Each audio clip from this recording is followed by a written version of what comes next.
All right, Thursday's practice is in the books as the Bills continue to get ready to take on the Chiefs in the AFC Championship game. Quick little injury update is what we're going to start with here.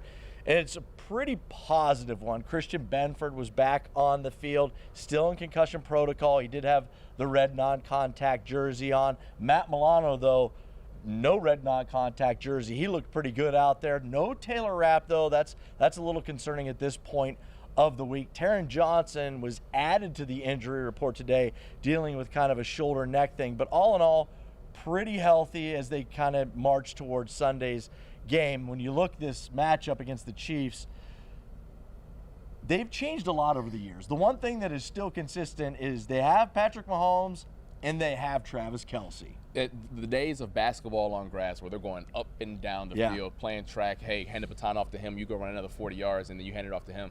Those days are gone. Yeah. The Chiefs just don't play in that way anymore. But they can, at times, turn back the clock a little bit and say, you know what, like you mentioned the other day, like those guys at the YMCA, the old head, and knock down some shots when needed to.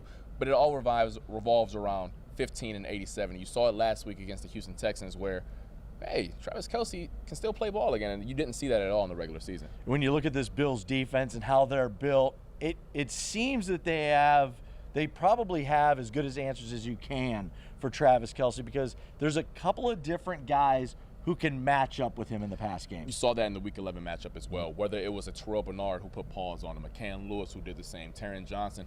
It's not going to be a one guy doing this type of deal. The Bills don't necessarily have an eraser in the secondary, but what they do have are a bunch of versatile pieces and a bunch of guys who are athletic and smart, which is something that this Bills defense under Sean McDermott prides themselves on.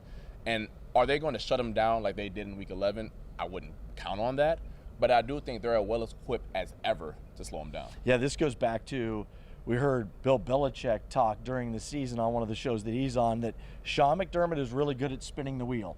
And he mixes things up and you're not quite sure. So that'll be important to kind of keep them guessing on who they're going to match up on Travis Kelce. This game features two of the best quarterbacks in the NFL, just like last week's game did against Lamar Jackson with Josh Allen on the other sideline. However, and those two will have a huge hand in who wins this game, but the run games will have an enormous impact on this game. I mean, the Bills' first two games, I mean, no disrespect to Josh Allen, but the offensive line and James Cook have been the guys who have kind of led the way so far. Against two tough run defenses, the Chiefs will be the same as well. And then you look on the other side, Isaiah Pacheco and Kareem Hunt aren't nearly as explosive as what the Bills have to offer, but they can still grind out 5-6 yard runs where the Bills are going to have to pay attention to as well. I know you got two Hall of Fame-ish quarterbacks on both sides. Those should be the guys we worry about.